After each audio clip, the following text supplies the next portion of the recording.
Get into the right रट, सही गड्ढे में चलिए।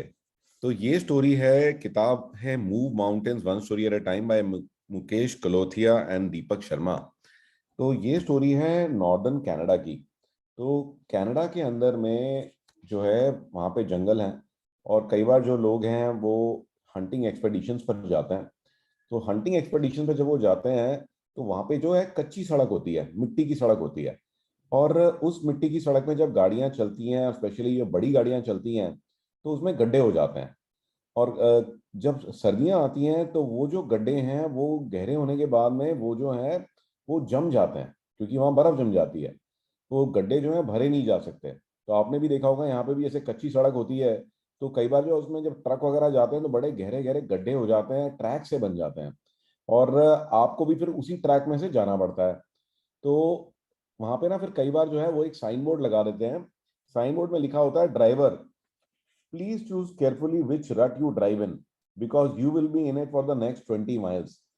तो ये लिखा होता है उसके अंदर में कि ड्राइवर आप ना ध्यान से सुनो कि आप कौन से ट्रैक, यानी जो गड्ढे बनाए हैं टायरों ने, तो कौन से गड्ढे के अंदर आप चल रहे हो, क्योंकि वो गड्ढे इतने गहरे हैं कि आप अगले 20 माइल्स तक या 20 किलोमीटर तक उससे बाहर नहीं निकल पाओगे। राइट। तो ये जो स्टोरी है, इसका क्या मीनिंग है आपके लिए? तो हमारी जो हैबिट्स हैं, तो जिंदगी में जो आप हैबिट्स जो आप चूज करते हो वो भी उन गड्ढों की तरह से, उन ट्रैक्स की तरह से हैं। तो उनमें एक बार घुसना तो बहुत आसान है, ठीक है, लेकिन उनसे निकलना उतना आसान नहीं है। ठीक है। तो ये चूज करना कि हम किस तरह का लाइफस्टाइल जी रहे हैं, किस तरह की हैबिट्स हम अडॉप्ट कर रहे हैं, क्योंकि एक बार जब हम उन हैबिट्स में पड़ जाते हैं तो उन हैबिट से बाहर निकलना बहुत ही मुश्किल है। और इसी के अंदर में एक और इम्पॉर्टेंट चीज है कि जैसे, एक तो इम्पॉर्टेंट ये है कि पहले आप चूज करें कि आप कौन सी हैबिट्स बना रहे हो, और जो गंदी हैबिट्स है उनको छोड़ना भी बहुत जरूरी है, और उनकी जगह में उनको रिप्लेस करके अच्छी हैबिट्स बनाना भी बहुत जरूरी है। तो कोई भी हैबिट अगर आप बनाना चाहते हो या हटाना चाहते हो तो ये 21 डेज का प्रोसेस है।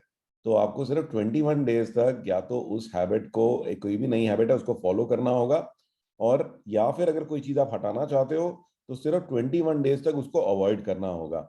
बट ये ध्यान में रखना होगा कि अगर आपने एक भी दिन मिस किया, एक भी दिन छोड़ा, तो आपको दोबारा से इस प्रोसेस को शुरू करना पड़ेगा। तो बी वेरी केयरफुल कि आप क्या हैबिट्स आप बना रहे हो। तो good habits are hard to develop but easy to live with. Bad habits are easy to develop but hard to live with. The habits that you have and the habits that have you will determine almost everything you achieve or fail to achieve in life. That is by Brian Tracy. तो अच्छी जो habits हैं वो थोड़ी मुश्किल होती हैं develop करनी, बट उससे आपका जीवन आसान हो जाता है। जो बैड हैबिट्स हैं वो बड़ी आसानी से आप डेवलप कर लेते हो, बट उससे आपकी जो है लाइफ मुश्किल हो जाती है। तो जो भी आपकी हैबिट्स हैं, ओके, तो ऐसा नहीं कि आपके पास वो हैबिट्स हैं, वो हैबिट्स जो हैं आपको ओन करती हैं।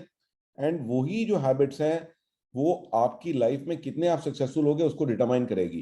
क्योंकि कोई भी चीज को एक बार करने से तो कुछ होता नहीं है।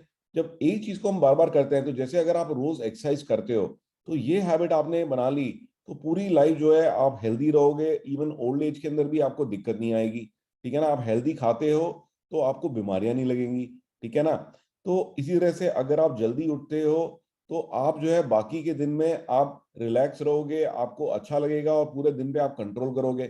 बट अगर इसी तरह से अगर आपको लेट उठने की आदत हो, बुरा खाना खाने की आदत हो, तो वो वैसे तो बहुत आसान लगेगा, बट उससे इवेंचुअली लाइफ में जाकर के आपको बाद में प्रॉब्लम आएंगी, और आपका जो अचीवमेंट है, जो आप कर सकते हो, जो पोटेंशियल आपके अंदर है, उसको रियलाइज करने में बहुत तकलीफ आएगी।